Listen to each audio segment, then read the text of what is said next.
Okay, well, we'll get started now since everyone on is on time, and then we'll let everybody in as we go.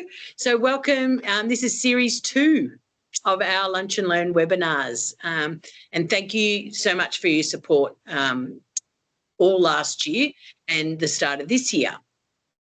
So today we are being hosted by Brownee, and can everybody see the beautiful brownies that we have at the front of our screen? They smell wonderful, let me tell you. They smell wonderful. So, yeah, hosted by Brownee, Sustainability in the Baking. And I just wanted to say to anyone that doesn't know who I am, my name's Helen from Franchise Council, and here we've got Lisa and Baxter. And today we're going to hear from Sarah. Sarah is a sustainability advisor at Brownee, and she's going to give you some insights on meeting ESG benchmarks. She's going to look at how to discover some, practical steps for enhancing your sustainability profile, and really you're going to learn from a seasoned expert, which she is. So without further ado, over to Sarah.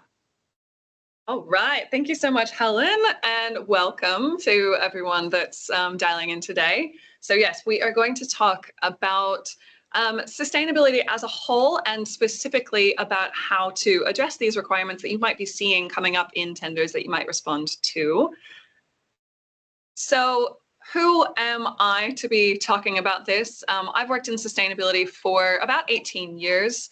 I used to work for the big end of town, the large corporates and government, and I specialized in helping them to apply ESG into their procurements, sustainable procurement and sustainable supply chain policies, and specifically assessing suppliers that were responding to that. So I know this topic very well, but now I also understand it from the supplier's perspective, because I, in the process, saw that small suppliers really didn't know how to respond to these expectations from these large corporates and government. And they were asking me, I see why this is important to my client and therefore why it's important to me, but I don't know where to start. Are there any resources that you can point me to?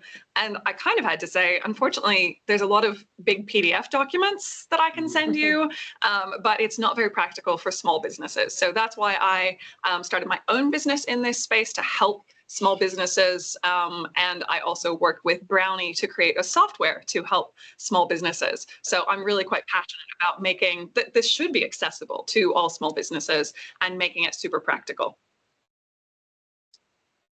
So I would love to hear from you, everyone who's dialed in today. If you could please put in the chat so I get a sense of who's here.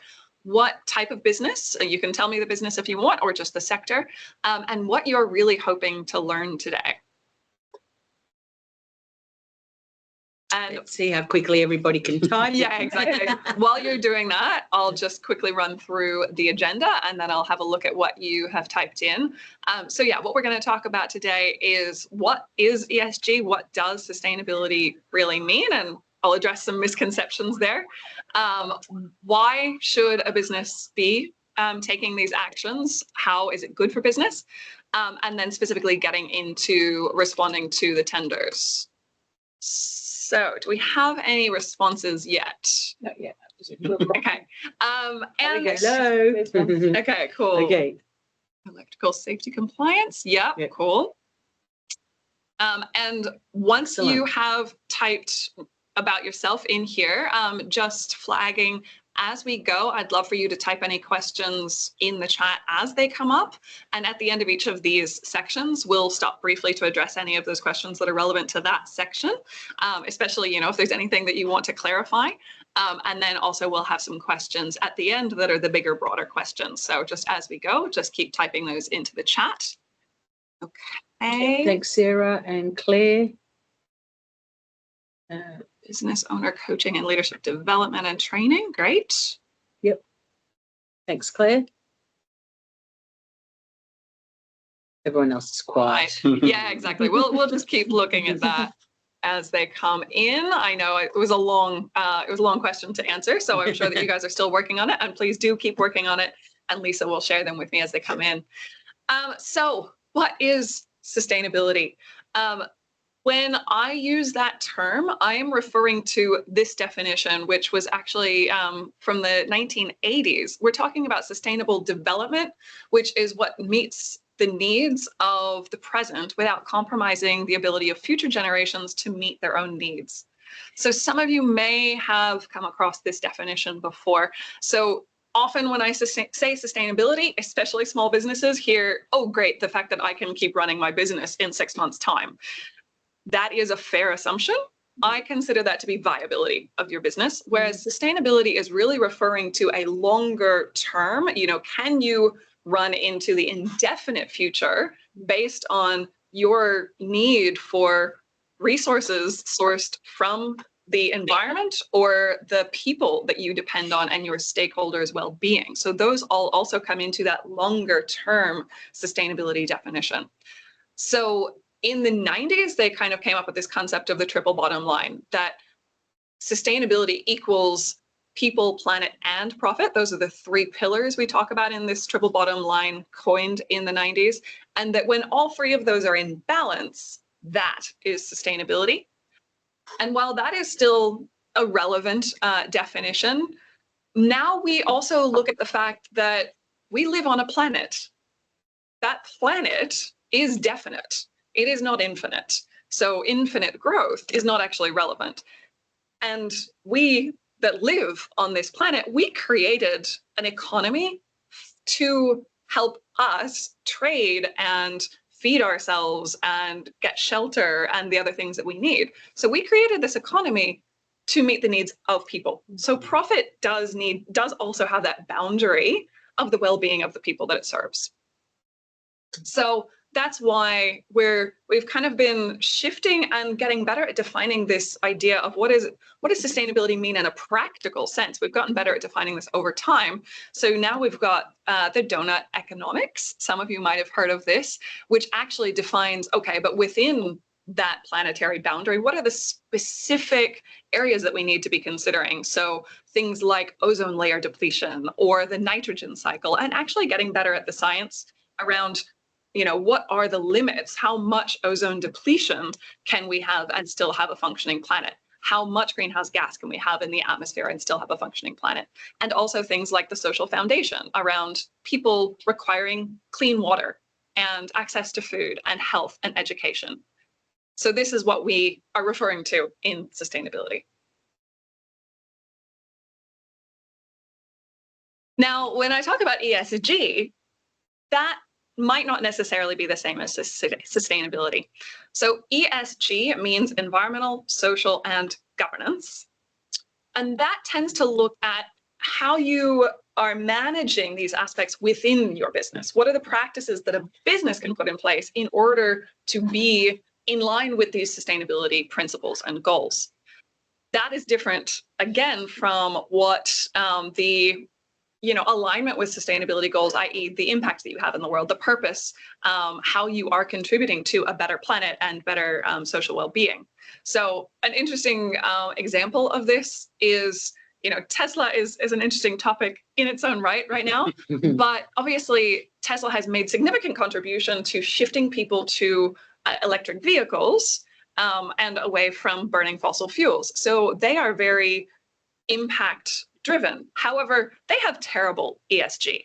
They actually have very bad safety record, very bad internal employee policies, underpaid staff, discrimination, and potentially some, I think, corruption you could probably put in there as well in the governance side of things.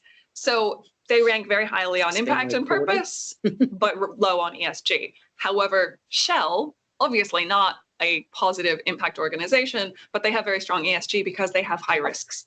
They have to manage their environmental impacts. They have to manage their employees and the safety and the governance of an organization. So they actually perform very well in terms of ESG. So it's important to understand that ESG does not necessarily mean that you're a sustainable business. It means that you've got all of the things in place, the policies, the procedures, the documentation that you can show to your stakeholders. When we use the term sustainability, I know this is terribly confusing. Sometimes we mean ESG, sometimes we mean impact or purpose. So just to be aware of, it is often misused. Were there any other things that have come in? Nothing yet. Okay.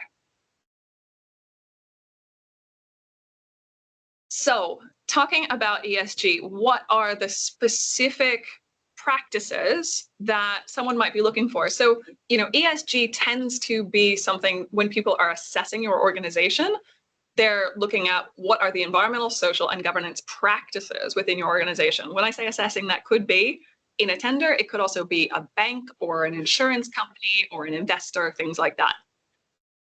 So under environment, they tend to be looking at energy use, greenhouse gas emissions, waste, biodiversity, water, chemical use.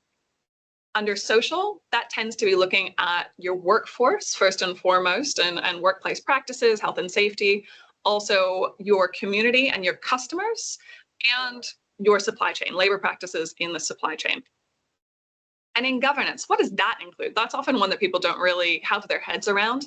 That tends to cover things like ethical business practices, anti-bribery and corruption, so conflict of interest type of stuff, cybersecurity and data privacy, and then your general good governance practices of an organization of how do we manage all of these aspects, including the environmental and social, like, your risk management, your risk register, how are you incorporating this into KPIs and remuneration and procedures at a oversight level within an organization, and also your reporting. Does anyone have any questions about these topics or what ESG means before I move on? No questions have come in so far. Nothing. No. If anyone does have a specific question, you can also unmute yourself if that's faster. Sure. All good. Okay. Be quiet though.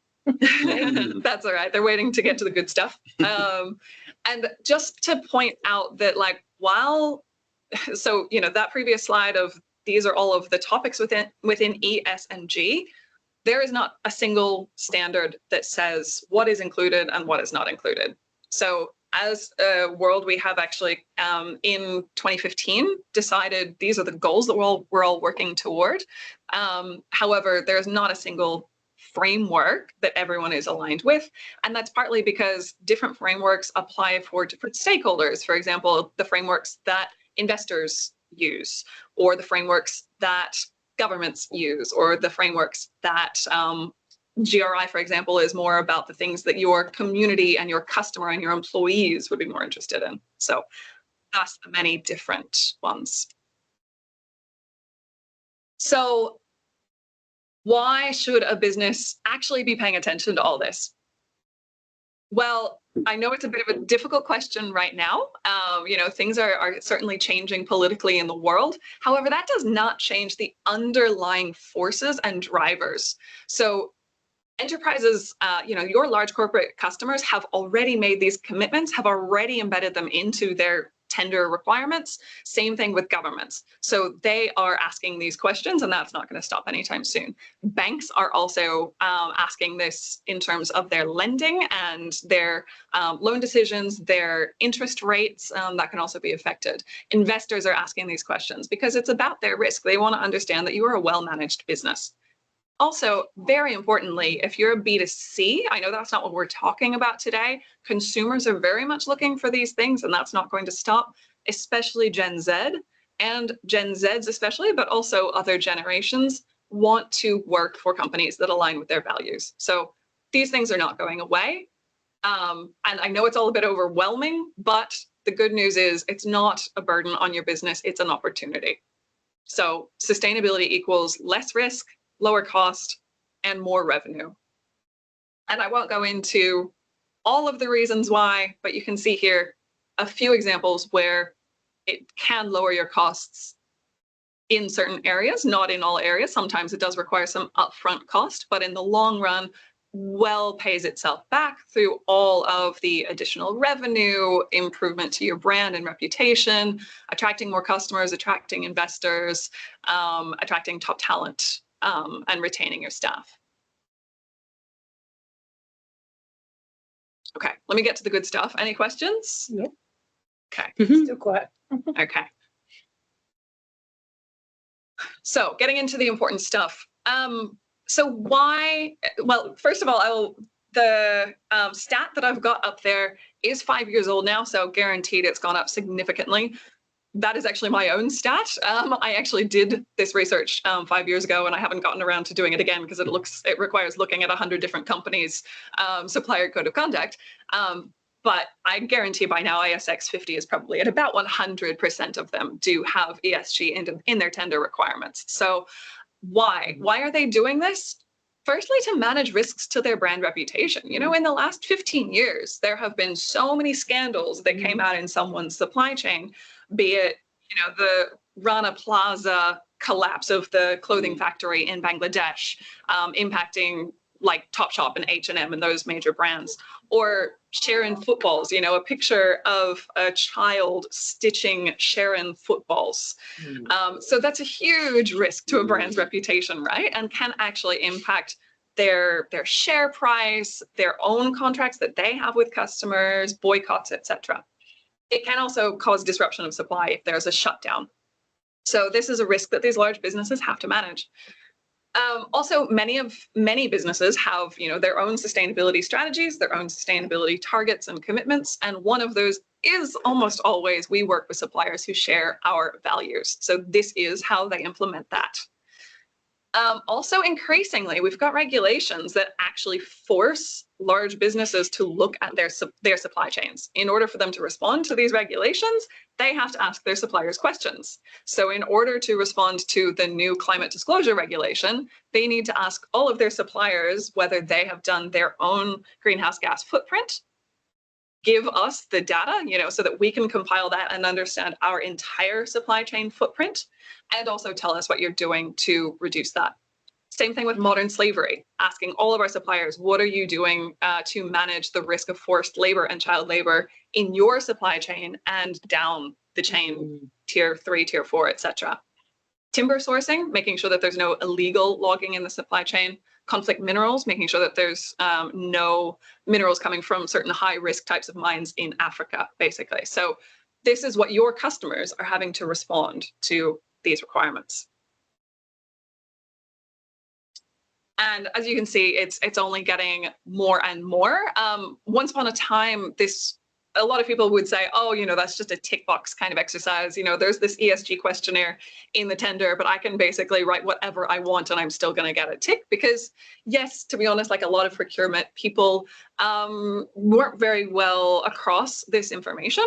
So they would just say, oh yeah, it looks good. Not anymore. Procurement people have gotten a lot smarter. Supply chain professionals are really actually differentiating themselves in how they contribute around sustainability and ESG these days. So they've gotten smart, and also so they can see through your questionnaire if it's really not answering the questions. But also in certain high risk procurements, this will be a much higher weighting. So, you know, for example, I'm working with a business that is getting you know, AI hardware and data center procurement. So we're making sure that, you know, the energy use in the data center, the modern slavery risks in the AI hardware, et cetera, are really strongly weighted in this procurement. So these things are very much becoming more highly weighted in tenders these days. So what is in a typical ESG questionnaire? These are some typical categories that I see. Fair work practices. What does that mean? That's all of the national employment standards or international labor organization standards.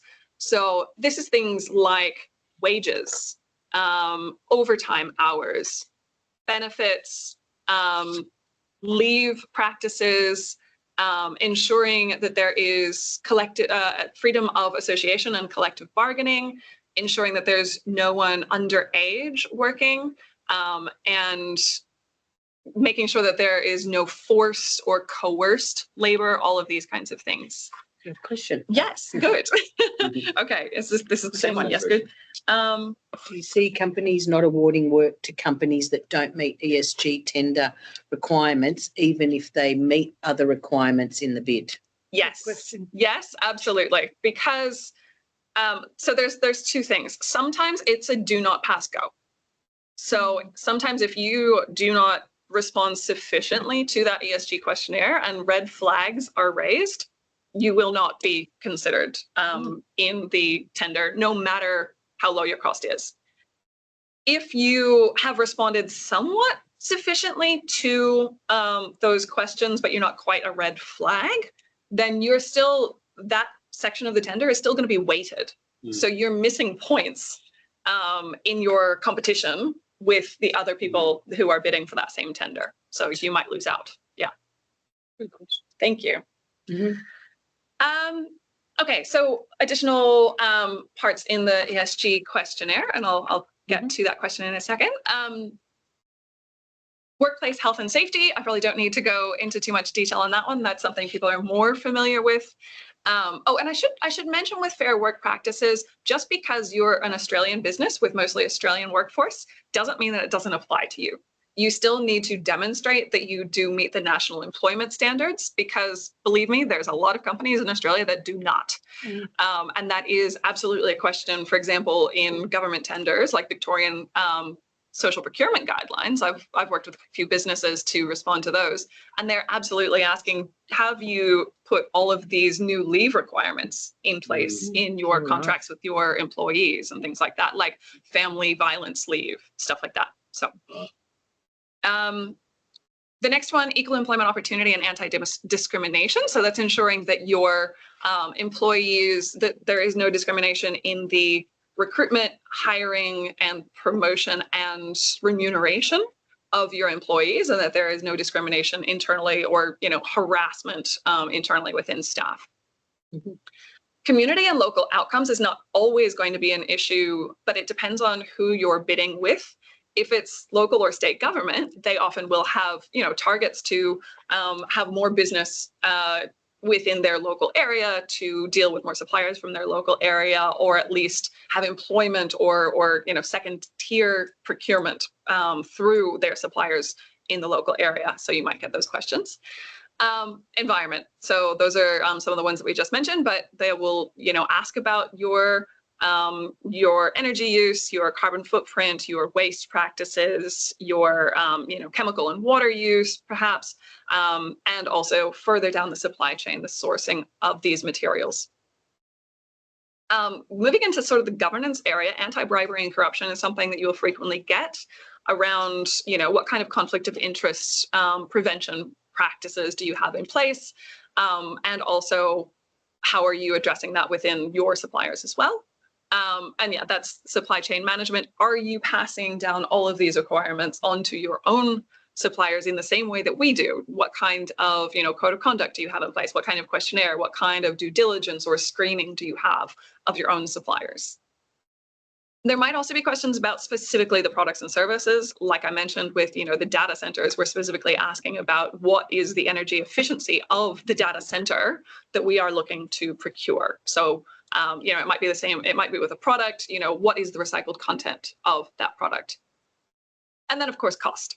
But often, you know, all of those ESG ones might be compiled into a single set of points with a single set of weighting, and that might be 10%, that might be 40%, depending on how important it is in that overall weighting, and then cost might make up the rest of it. So, okay, what was that question? Sarah's asking a question from franchise perspective. When all your site labour is provided by franchisees, so do you have any suggestions about how to answer the fair work practice questions? They normally answer them based on the office staff, and do they need to go down to the franchisees who employ their staff? I would say from, you know, if I was looking at a tender as, you know, a corporate or a government, I would want to know about the franchisee level, because you know, those, they don't really see the difference between the corporate office that they're dealing with and the people that are actually delivering the services. So that's really what they want to know about, is it's the people who are delivering the service within the franchisee that are the ones that are at risk most likely. And we know that in the last sort of maybe 5 years ago, there was quite a few issues with franchises, and it was the franchisees that were not implementing the franchise requirements around labor practices. So I think that what you would want to demonstrate is how you have policies that they are required to abide by, but then also how you are checking, how you are auditing their practices, how are you doing due diligence to make sure that they are meeting those requirements that you set for them, and possibly training that you might be giving them to help them to do so as well. Hopefully that. Good question, Sarah. Yeah. Let's. Went on to say we normally ignore the franchisees as it gets super complicated and no one understands how a service delivery works, as we all work together and not as individuals like other franchise models. Okay. And, you know, if you know, I don't know exactly sort of how yours is working, but it's really about explaining that sufficiently in your response. So, you know, if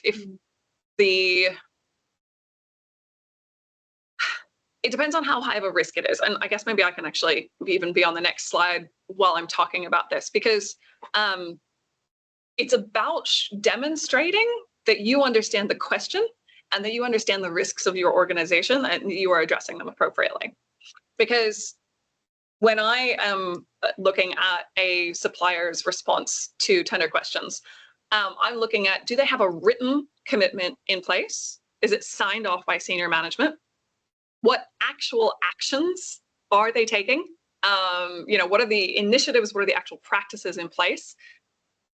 And do they have an idea of their actual performance? You know, it's great to have these commitments in place, but are they looking at whether they are meeting those commitments? What kind of data are they collecting to measure that impact and improvement? So a lot of the biggest mistake that I see with people submitting tender submitting tender responses is they just kind of grab a high level motherhood statement from some corporate website and pop that into the questionnaire saying, you know, we are committed to looking after our staff. That's nice. You need to give me much more tangible, much more practical information than that. But also, you know, to Sarah's point, you really need to reflect that you understand what the risks are within your business, and you can show the person reading your response, that you get it and that you are addressing your risks sufficiently. So if there isn't a risk, you also need to be able to explain that. For example, you know, environmental management systems. This is something that always kills me when, you know, an office-based service provider is having to respond to a tender questionnaire and it's asking, do you have an ISO 14001 environmental management system? Well, no, because that's not necessary for an office-based business. That's necessary for anyone who is dealing with chemicals and storage and, you know, large volumes of waste and things like that. Then it's necessary in, like, you know, manufacturing or landscaping or agriculture, sure, but it's not relevant to an office-based business. So you just have to be able to explain that and say, because we're an office-based business, this is not a material issue for us. However, these are the things that we are doing to manage what impacts we do have. All right.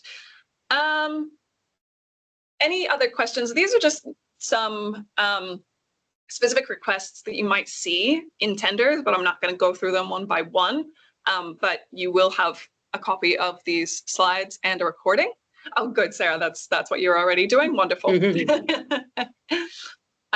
So yeah, these are. Does anyone have any questions about any of these particular topics that might come up in those requests for tender?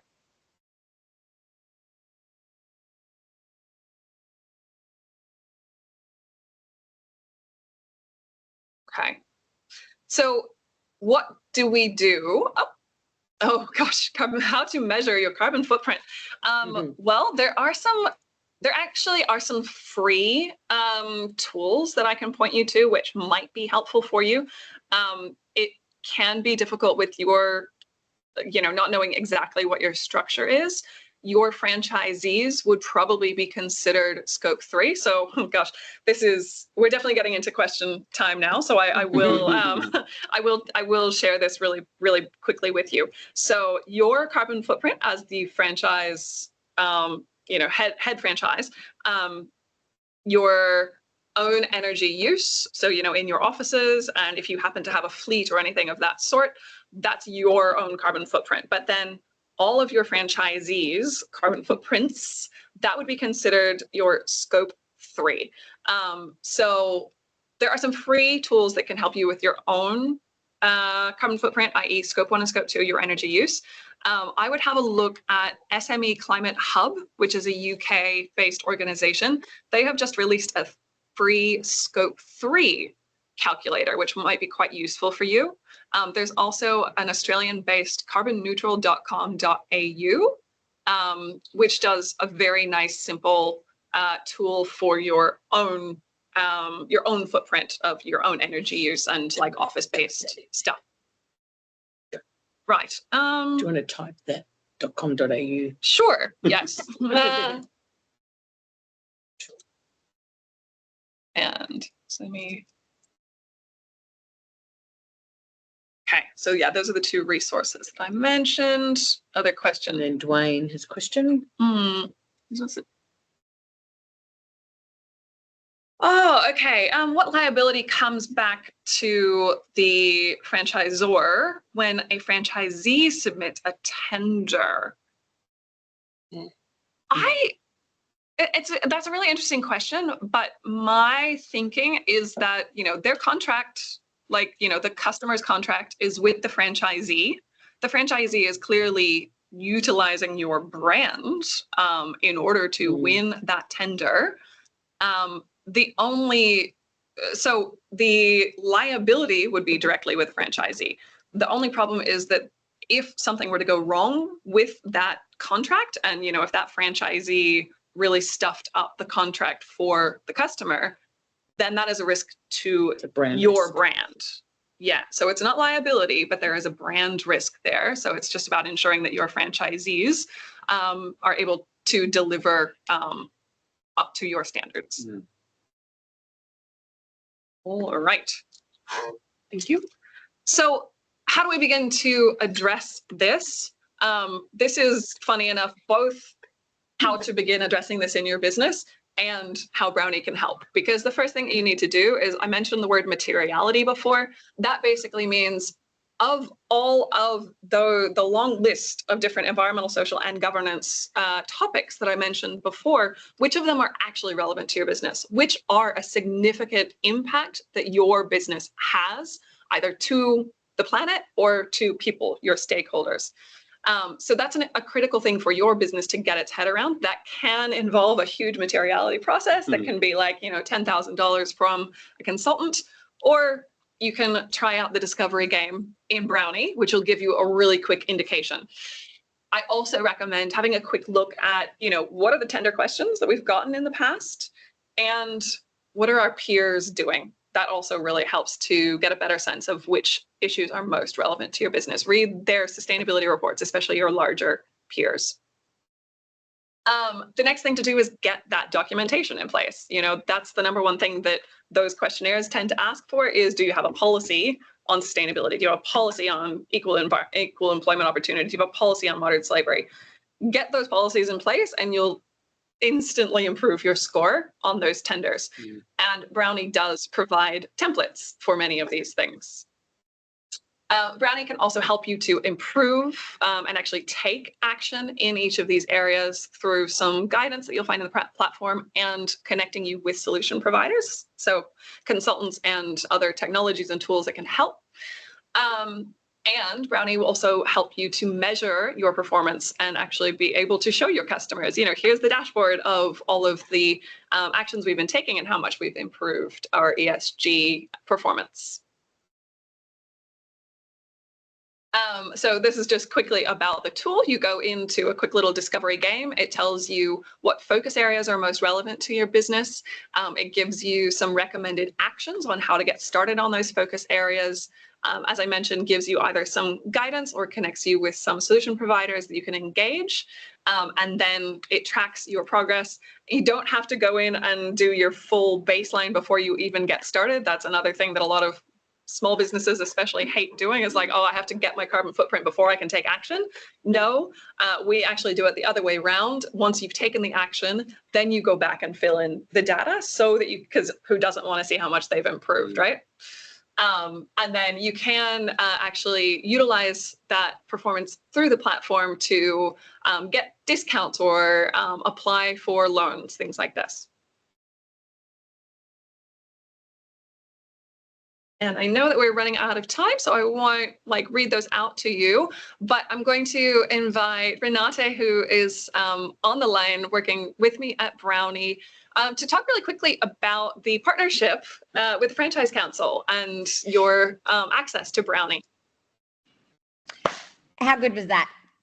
Sarah is full of knowledge. Like she said, she's got so much experience to do this. She's got her own consultancy that she can actually, jump in and to support businesses. And we're very fortunate that we have her here at Brownee. So thank you, Sarah. That was amazing. I learned a lot. As a member of the Franchise Council of Australia, as Brownee, you are all entitled to 3 months free basic trial of the Brownee subscription. You can actually just scan that QR code, and I believe Helen will share the direct link in the follow-up email, so you can log on. Have a free 3 month play around with Brownee. If you do have any trouble logging in, accessing, understanding what to do, just need a little bit more support, please feel free to reach out to Sarah or myself at that email address below. We are actually running a 3 month pilot with the FCA. So if you are a franchisor and you're interested in elevating your sustainability journey, you really want to understand, the impact of becoming more sustainable and how you can meet your business outcomes and your business goals that Sarah alluded to at the start, get in touch. It's going to be fun. So 2 things there: the free access to the basic trial for Brownee, scan the QR code, and then reach out to Helen or myself or Sarah or Baxter if you want to join the 3 months pilot to really take your sustainability game to the next level. And thank you. Thank you, Renata. All right. Any other questions coming through? Yeah, has anyone got any questions? Maybe they can unmute. Yeah. Yeah, unmute and ask the question. You have to type.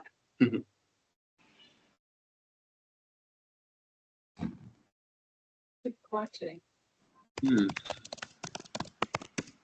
Everyone's going, is that Renata? Yeah. We can hear you typing, Renata.